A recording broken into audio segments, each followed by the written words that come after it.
Hello everyone, welcome to my YouTube channel.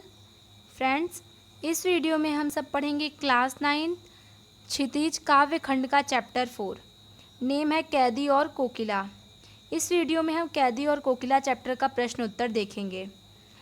इस पाठ को माखनलाल चतुर्वेदी जी लिखी हैं और इस माखनलाल चतुर्वेदी का जन्म 1889 में होशंगाबाद जिले के बाबई गांव में हुआ था। तो इस चैप्टर का हम लोग प्रश्न उत्तर देखेंगे। शुरू करते हैं प्रश्न उत्तर। कैदी और कोकिला का पहला प्रश्न उत्तर है।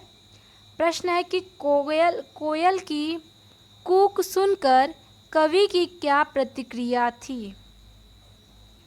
तो प्रश्न पहला है कि कोयल की कूक सुनकर कवि की क्या प्रतिक्रिया थी।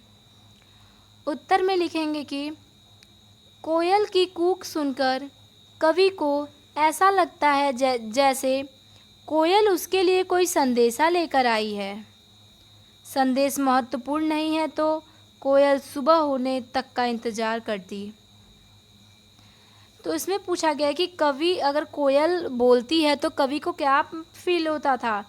तो उत्तर में बताया गया कि जब भी कोयल की आवाज़ आती थी तो कवि को ऐसा लगता था कि ज़रूर कोई संदेशा लेकर आई है, मैसेज लेकर आई है। अगर मैसेज नहीं रहता, इम्पॉर्टेंट मैसेज नहीं रहता तो ये कोयल हमें रात में डिस्टर्ब नहीं करती, यानी ये सुबह होने तक का इंतज़ार कर सकती है। प्रश्न 2, कवि ने कोकिल के बोलने के किन कारण की संभावना बताई। कवि को क्या लगता है कि ये कोयल क्यों गा रही है। कुछ संभावना, मतलब उन्हें कुछ लगा, वो सब क्या चीज़ें थी जो कि आशंका हुई कवि को। उत्तर में लिखेंगे कि कवि ने कोयल के बोलने की निम्न संभावनाएं बताई हैं। पहला, कोकिला कोई संदेशा पहुंचाना चाहती है, यानी जब कोयल की आवाज़ कवि सुनते हैं तो उन्हें क्या क्या लगता है। उन्हें लगता है कि कोयल कोई संदेशा पहुंचाना चाहती है। दूसरा, उसने दावा नल की लपटें देख ली हैं। थर्ड है कि समस्या अत्यंत गंभीर है, इसीलिए वह सुबह होने तक का इंतज़ार नहीं कर पाती है। चौथी पॉइंट में हम लिखेंगे कि क्रांतिकारियों के मन में देश प्रेम की भावना को लेकर देश प्रेम भावना को मजबूत करने आई है, यानी कोयल की आवाज़ सुनकर कवि को ये संभावनाएं होती हैं। ये 4 पॉइंट्स है जो कि आपका उत्तर है। प्रश्न 3, किस शासन की तुलना तम के प्रभाव से की गई है और क्यों। उत्तर है अंग्रेजों के शासन की तुलना तम के प्रभाव से की गई है, क्योंकि अंग्रेज सरकार की कार्य प्रणाली अंधकार की तरह काली है। यहाँ अंधकार का मतलब अन्याय से है। अंग्रेज शासन प्रणाली अन्यायपूर्ण थी। प्रश्न 3 तक हम लोग देख चुके हैं, तो बढ़ते हैं प्रश्न 4 की तरफ। प्रश्न 4 है कि कविता के आधार पर पराधीन भारत की जेलों में दी जाने वाली यंत्रणाओं का वर्णन कीजिए। उत्तर में लिखेंगे प्रश्न 4 के कि कविता के आधार पर हम यह कह सकते हैं कि तत्कालीन समाज में अंग्रेज़ों द्वारा भारतीय कैदियों को तरह तरह की यातनाएं दी जाती हैं। कैदियों से पशुओं की तरह काम करवाया जाता था। उन्हें अंधेरी कोठरियों में कैदियों को जंजीरों से बांध कर रखा जाता था। कोठरियां भी बहुत छोटी होती थीं और खाने को भी कम दिया जाता था। तो फ्रेंड्स, ये हमारा चौथा का भी उत्तर पूरा हो चुका। पांचवें प्रश्न में बोला गया है कि 2 आपको स्टेटमेंट दिए गए हैं, इन्हें हमें भाव स्पष्ट करना है। यानी 5वां में 2 प्रश्न है, क और ख। भाव स्पष्ट कीजिए। क है कि मृदुल वैभव की रखवाली सी कोकिल बोलो तो, यानी इसका हमें भाव स्पष्ट करना है कि इस सेंटेंस से हमें क्या मतलब पता चलता है। सेंटेंस है कि मृदुल वैभव की रखवाली सी कोकिल बोलो तो। उत्तर में आप लिखिएगा कि मृदुल वैभव की रखवाली से यहाँ कवि का तात्पर्य कोयल की मीठी तथा कोमल आवाज़ से है। उसकी आवाज़ में मिठास होने के बाद भी जब वह वेदनापूर्ण आवाज़ में चीख उठती है तो कवि उससे उसकी वेदना का कारण पूछता है। ठीक है, ये तक हमारा क तक का रहेगा। अब ख का भाव स्पष्ट करना है कि हूँ मोट खींचता लगा पेट पर जुआं, खाली करता हूँ ब्रिटिश अकड़ का कुआं। इसका भाव स्पष्ट करना है तो उत्तर हमने इसमें मिला के आपको दिया गया है। तो ख का उत्तर आप लिखिएगा यहाँ से कि अंग्रेजी सरकार कवि से पशुओं के समान परिश्रम करवाते हैं। कवि के पेट पर जुआं बांधकर कुएं से पानी निकाला जाता है, परंतु इससे भी वे दुखी नहीं होते तथा अंग्रेजी सरकार के षड्यंत्र को विफल कर उनकी अकड़ को समाप्त कर देना चाहते हैं। तो फ्रेंड्स, इस 5वें क्वेश्चन में 2 आपको स्टेटमेंट दिया गया था। इसका आपको भाव स्पष्ट करना था, जो कि क का यहाँ से समाप्त है और फिर ख का यहाँ से शुरू है। 5वां प्रश्न पूरा हो गया। 6ठा प्रश्न है कि अर्धरात्रि में कोयल की चीख से कवि को क्या अंदेशा होते हैं। उत्तर में लिखिएगा कि अर्धरात्रि में कोयल के चीखने से कवि को अनेकों अंदेशे होते हैं, जैसे शायद कोयल पागल तो नहीं हो गई है, या शायद वह किसी कष्ट में या कोई संदेश लेकर आई है, या यह भी हो सकता है कि यह क्रांतिकारियों के दुख से द्रवित होकर चीख रही हो।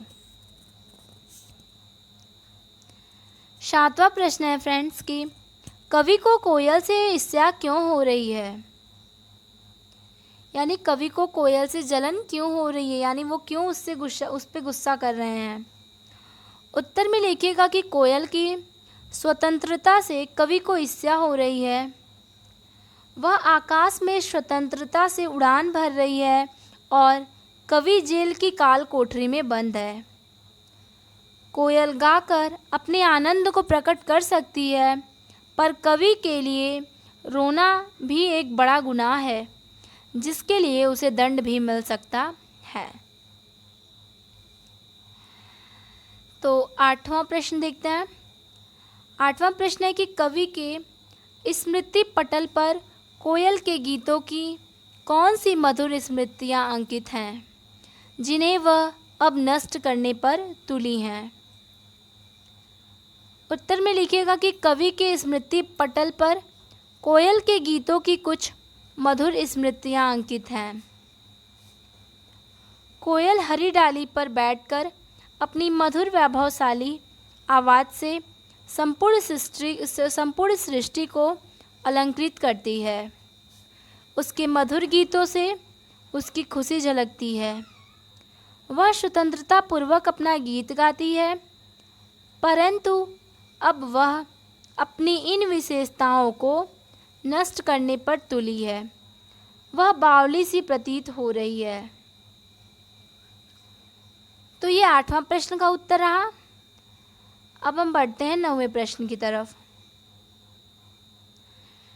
9वां प्रश्न है कि हथकड़ियों को गहना क्यों कहा गया है, यानी इस पाठ में फ्रेंड्स हथकड़ी को, जिसे हम लोग एक जंजीर मानते हैं, उसे यहाँ पे गहना क्यों कहा गया है, गहना। उत्तर में आप बताइएगा कि कवि ने हथकंडियाँ गलत काम कर नहीं पहनी है। उन्हें स्वतंत्रता संग्राम में भाग लेने के कारण अंग्रेज सरकार ने हथकड़ियाँ पहनाई है, जो उनके लिए गौरव की बात है। इसलिए हथकड़ियों को गहना कहा गया है।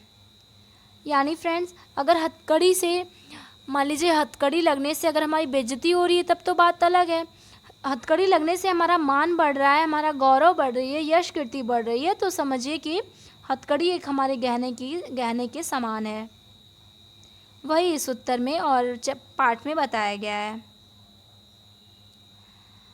प्रश्न 10 है कि कली तू ए आली, मतलब कली तू से लेकर के ए आली, कली तू ए आली। इन पंक्तियों में काली शब्द की आवृत्ति से उत्पन्न चमत्कार का विवेचन कीजिए।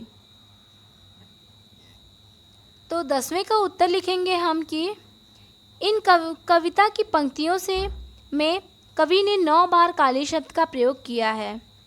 शब्द तो एक ही है, परंतु भिन्न भिन्न अर्थों में इसका उपयोग किया गया है। कहीं पर यह शब्द अंग्रेज सरकार के काले शासन को संबोधित कर रहा है, तो कहीं वातावरण की कालिमा और निराशा को उजागर कर रहा है। तो फ्रेंड, ये हमारा 10वां प्रश्न भी हो चुका। अब आते हैं 11वें प्रश्न की तरफ। काव्य सौंदर्य स्पष्ट कीजिए, यानी हमें काव्य सौंदर्य बताना है। तो इसमें 2 चीज़ दिया गया है, क और ख बना करके दिया गया है। तो एक बार हम क का देख लेंगे, एक बार ख का देख लेंगे। तो क में पूछा गया है कि किसी दानावल की ज्वालाएं हैं दिखी। इसमें काव्य सौंदर्य बताना है। तो अब क का प्रश्न डाल के आप उत्तर में लिखिएगा फ्रेंड्स कि यहाँ कवि कोयल की वेदनापूर्ण आवाज़ पर अपनी आशंका व्यक्त कर रहा है। अपनी प्रश्नात्मक शैली से कवि कोयल के कष्ट का अनुमान लगा रहा है। कवि ने बिंबात्मक शैली का प्रयोग किया है। भाषा में सहजता तथा सरलता है। ठीक है, आप ये मतलब काव्य सौंदर्य का मतलब होता है कि किन किन चीज़ों से जुड़कर ये हमारा सेंटेंस बना हुआ है। आप ये भी लिख सकते हैं कि किस भाषा में लिखा गया है इसका, और फिर किस शैली का प्रयोग किया गया है, इसमें क्या बताया गया है, क्या कवि व्यक्त करना चाहते हैं, आप लिख सकते हैं। ठीक है, अब ख का देखते हैं कि पूछा गया है कि तेरे गीत कहावे वाह, रोना भी है मुझे गुनाह, देख विषमता तेरी मेरी बजा रही तिस्क पर रणभेरी। अब ये जो हमें स्टेटमेंट दिया गया है, सेंटेंस दिया गया है, इसमें क्या कहना चाह रहा है कवि, क्या व्यक्त करना चाह रहा है, किस शैली का प्रयोग किया गया है, किस भाषा का प्रयोग किया गया है, ये सब हमें लिखते हैं जब हम, तो ये काव्य सौंदर्य कहलाता है। मुझे लगता है आपको मेरी बात क्लियर समझ में आ रही होगी। तो आप ख का प्रश्न डाल करके उत्तर लिखिएगा यहाँ से कि उत्तर है कि प्रस्तुत काव्य पंक्तियों में कवि ने अपने तथा कोयल के जीवन की विषमताओं की ओर संकेत किया है। कवि ने यहाँ तुकबंदी का प्रयोग किया है, अपनी तथा कोयल के जीवन की तुलना की है तथा सरल भाषा का प्रयोग किया है। तो अब आप देख चुके, जैसा कि हम लोग काव्य सौंदर्य स्पष्ट कर चुके हैं, क और ख का करना था, जो कि हो चुका। अब फ्रेंड्स, ये एनसीईआरटी बुक में ही नीचे दिया गया रहता है एक पार्ट करके, रचना एवं अभिव्यक्ति, उसे भी हम देख लेते हैं। यानी हम 11वां प्रश्न अभी देख करके आ रहे हैं। अब हम चल रहे हैं 12वें प्रश्न की तरफ। यानी 12th क्वेश्चन यानी 12वां प्रश्न है कि कवि जेल के आसपास अन्य पक्षियों का चहकना भी सुनता होगा, लेकिन उसने कोकिला की ही बात क्यों की है। तो यहाँ पे एक प्रश्न पूछने का मतलब है कि क्या जब कवि कोकिला की यानी कोयल की बात सुन रहा था तो अगल बगल पक्षी भी तो चहक रहे होंगे, लेकिन क्यों ये बहुत ज़्यादा इम्पोर्टेंस कोयल को ही दिए हैं। उत्तर में आप लिखिएगा कि यहाँ कोकिला भारत माता का प्रतीक है। कोकिला रात के समय नहीं बोलती है, उसकी आवाज़ में कवि को वेदना की अनुभूति होती है, अतः रात को इस प्रकार से करुण स्वर में गाना गाने वाले किसी संकट का प्रतीक है। कोकिला की आवाज़ अन्य पक्षियों से अधिक मधुर तथा भिन्न है, इसीलिए कवि ने कोकिला की ही बात कही है। तो देखिए, यहाँ पे प्रश्न में हमसे पूछा गया था कि बहुत सारे पक्षी चहकते हैं, बहुत सारे पक्षी बोलते हैं, लेकिन कवि कोयल को ही ज़्यादा इम्पोर्टेंस क्यों दिए हैं। आप उत्तर में लिखिएगा कि ये सबसे ज़्यादा मतलब मीठा बोलती है, मधुर बोलती है, और रात में कोयल जल्दी नहीं गाती गाना। तो जब ये रात में आवाज़ निकाल रही है तो कवि को शक होता है कि कुछ ज़रूर घटना घटित हुई है, तभी ये कोयल आज रात में आकर गाना गा रही है। अब हम लोग 12 प्रश्न तक देख चुके हैं। अभी हम लोग का इस चैप्टर का लास्ट प्रश्न है 13वां। तो 12 प्रश्न यहाँ तक ख़त्म हो चुका। अब शुरू करते हैं 13वां प्रश्न। देखते हैं क्या पूछा गया 13वें प्रश्न में। तो 13वें प्रश्न में पूछा गया है क्वेश्चन 13 प्रश्न 13, आपके विचार से स्वतंत्रता सेनानियों और अपराधियों के साथ एक सा व्यवहार क्यों किया जाता होगा। मतलब ये आपके विचार यानी ये हमारे विचार में पूछा गया है। तो आप अपने विचार से भी आंसर लिख सकते हैं कि स्वतंत्रता सेनानियों और अपराधियों के साथ एक जैसा व्यवहार क्यों किया गया होगा। तो जैसा हम लोग उत्तर में देखते हैं क्या लिखा गया है। उत्तर है कि अंग्रेज सरकार के लिए स्वतंत्रता सेनानी और अपराधी एक जैसे थे। दोनों उनकी व्यवस्था में खलल डालने का काम करते थे। दूसरी लाइन में लिखिएगा कि स्वतंत्र सरकार के लिए दोनों ही दोषी थे। सरकार क्रांतिकारियों की आज़ादी की मांग को दबाना चाहती थी। स्वतंत्रता सेनानियों के मनोबल को तोड़ने के लिए तथा भारत पर अपनी सत्ता कायम रखने के लिए वे दोनों के साथ समान व्यवहार करती थी। तो आप जैसे कि कारण जान चुके कि स्वतंत्रता सेनानी और अपराधी के साथ एक जैसा क्यों व्यवहार किया जाता था। तो इसलिए किया जाता था क्योंकि सेनानी मतलब जो स्वतंत्रता सेनानी के जो मनोबल थे उसको तोड़ने के लिए, ठीक है। तो मनोबल मतलब साहस आप कह सकते हैं। तो ये चैप्टर ख़त्म हो गया। मुझे लगता है आपको प्रश्न उत्तर जो मैंने कराया आपको समझ में आया होगा। तो चलिए अब हम लोग मिलते हैं नेक्स्ट वीडियो में किसी अच्छे और न्यू चैप्टर के साथ। तब तक के लिए बाय फ्रेंड्स।